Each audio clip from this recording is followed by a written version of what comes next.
An ultra-wealthy New York financier and his female accomplice have been charged with trafficking women to his Central Park lair to abuse them. And no, I am not talking about Jeffrey Epstein. I'm standing here on 57th Street, across the street from just one of the places where New York financier Howard Rubin has been accused of torturing women for at least a decade. He did so here in a soundproof room filled with electrical shock equipment he called the dungeon. Now, I can see all of you guys going to the comments right now being like, BDSM isn't a crime, microphone man. The way he did it absolutely was. Here's how it went. He would get his assistant, Jennifer Powers, seen here with her DJ husband, disgusting, to go online and find women, many of them desperate and on the verge of homelessness, and promise them cash for agreeing to spend a night in the dungeon. Once they got here, they were given alcohol, and after they were sufficiently inebriated, they would be handed a blank NDA that they had to sign. After they signed that, they were given Valium, so they would basically be out of it, and then taken to Howard Rubin's dungeon to find out what his kink was. His kink is less of a kink and honestly reads more like a Mexican drug cartel level torture.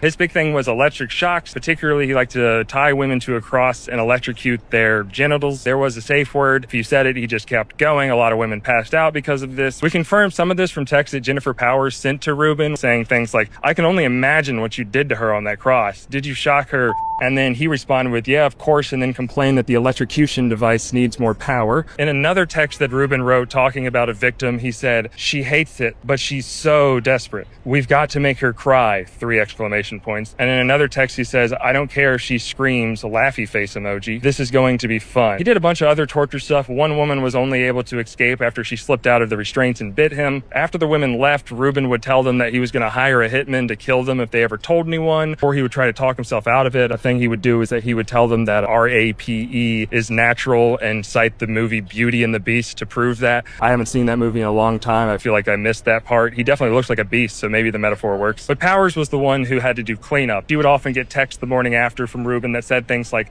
it got very rough, Jen. We need to be very, very nice, very important, trust, very important. I think it's very important he goes to jail, but we will see. He was already taken to civil court in 2017 for torturing women, and he's a very powerful man because I've left out this part. He made a lot of money as a portfolio manager for the George Soros Investment Fund.